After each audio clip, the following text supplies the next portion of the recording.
सौरमंडल है वहाँ विभिन्न प्रकार की गैस और धूल के बादल हुआ करते थे।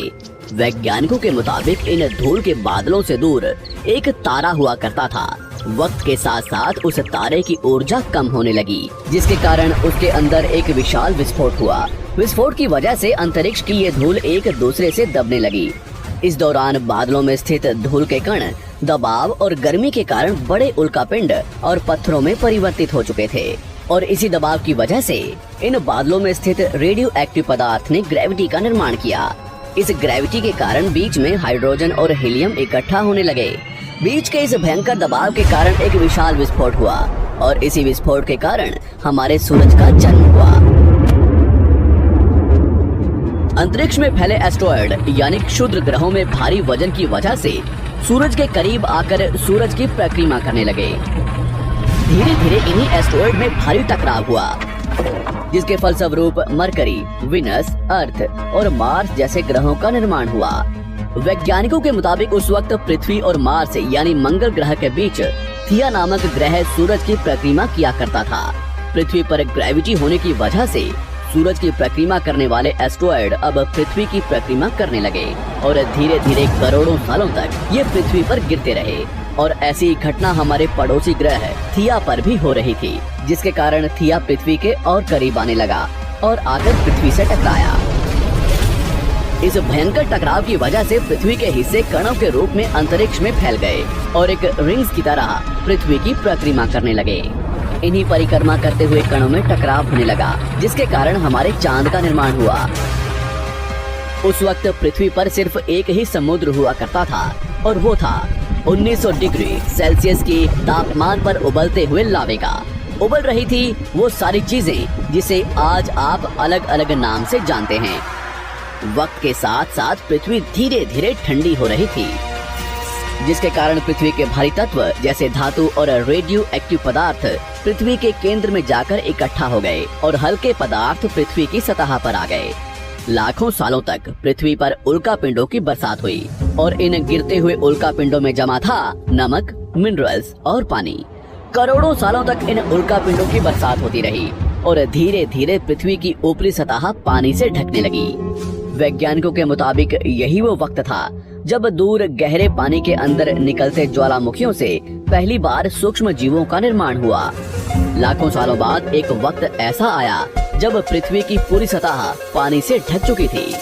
हमारी पृथ्वी के सबसे अंदर का कोर रेडियो एक्टिव पदार्थ से बने होने की वजह से हरदम गर्म होता रहता है, लेकिन जब भी पृथ्वी की ऊपरी जमीन ठंडी हो जाती है तब पृथ्वी के अंदर की गर्मी बाहर नहीं निकल पाती, जिसके कारण ज्वालामुखियों का निर्माण होता है। और उस वक्त कुछ ऐसा ही हुआ।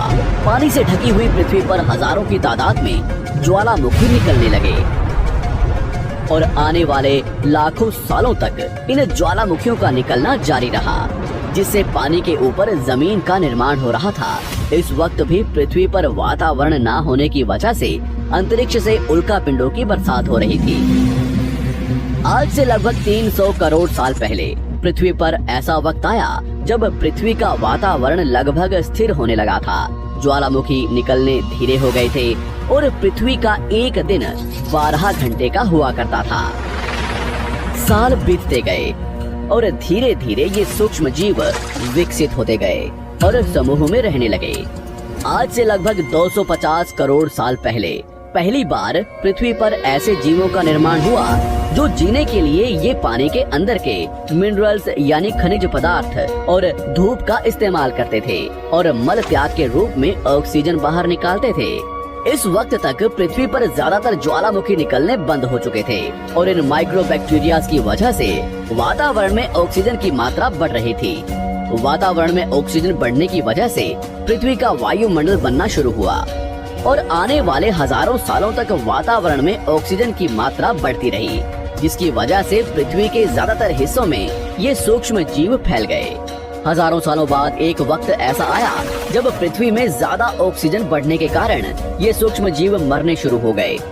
उस वक्त तक पृथ्वी का वातावरण ठंडा होने के साथ साथ ऑक्सीजन से भी भर चुका था, जिसके कारण जमीन और वातावरण में स्थित आयरन यानी लोहे के मिनरल्स पानी में स्थित ऑक्सीजन से रिएक्ट होने लगे। और एक वक्त ऐसा आया जब पृथ्वी की जमीन आज के मार्स के जैसे की वजह से पृथ्वी का वायुमंडल बनना शुरू हुआ और आने वाले हजारों सालों तक वातावरण में ऑक्सीजन की मात्रा बढ़ती रही, जिसकी वजह से पृथ्वी के ज्यादातर हिस्सों में ये सूक्ष्म जीव फैल गए। हजारों सालों बाद एक वक्त ऐसा आया जब पृथ्वी में ज्यादा ऑक्सीजन बढ़ने के कारण ये सूक्ष्म जीव मरने शुरू हो गए।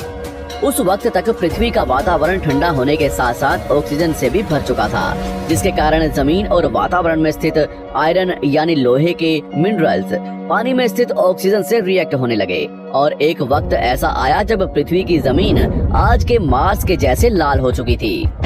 वक्त बीतने के साथ साथ धरती की टेक्टोनिक प्लेट्स में दरार होने लगी, जिसके कारण पृथ्वी के अंदर का लावा जमीन की तरह कई लाखों सालों तक खुला उबलता रहा। और यही वो कारण था जिसके कारण पृथ्वी के वातावरण में कार्बन डाइऑक्साइड की मात्रा बहुत बढ़ गई और पृथ्वी पर एसिड की वर्षा शुरू हो गई। एसिड रेन की वजह से पृथ्वी का तापमान घटने लगा और तापमान इतना घटा कि पृथ्वी के ऊपर स्थित पानी बर्फ में परिवर्तित होने लगा। पृथ्वी पर पहली बार भयंकर आइस एज आया। इस वक्त पूरी पृथ्वी सफेद बर्फ से ढक चुकी थी। आमतौर पर जब धरती पर सूरज की किरणें गिरती हैं, तब जमीन उन किरणों को सोख लेती है, मगर क्योंकि पूरी पृथ्वी बर्फ से ढक चुकी थी और क्योंकि बर्फ सफेद और चमकीली होती है, जिसके कारण सूरज की किरणें धरती पर गिरने के बाद वापस चली जाती थी। इसी कारण से पृथ्वी कई लाखों सालों तक बर्फ से ढकी रही, मगर फिर से पृथ्वी के अंदर स्थित गर्मी ज्वालामुखी के रूप में निकलना शुरू हो गई और इन ज्वालामुखियों से निकलने वाली गर्मी ने बर्फ को पिघलाना शुरू कर दिया। इसी बीच पृथ्वी की गहराई में बचे कुछ सूक्ष्म जीव धीरे धीरे बदल रहे थे और अब वो ऑक्सीजन को अपने शरीर को बड़ा और जटिल बनाने के लिए इस्तेमाल करने लगे थे। इस बीच पानी में अलग से भी छोटे समुद्री पौधे निकलने शुरू हो चुके थे। बाहर जैसे जैसे ज्वालामुखी निकल रहे थे, वैसे वैसे वातावरण कार्बन डाइऑक्साइड की वजह से गर्म हो रहा था। वक्त के साथ साथ बर्फ तो पिघलने लगी, मगर धरती पर फिर से एसिड की वर्षा शुरू हो गई, जिसके कारण फिर पृथ्वी ठंडी होने लगी और फिर पृथ्वी की ज्यादातर सतह बर्फ से ढक गई।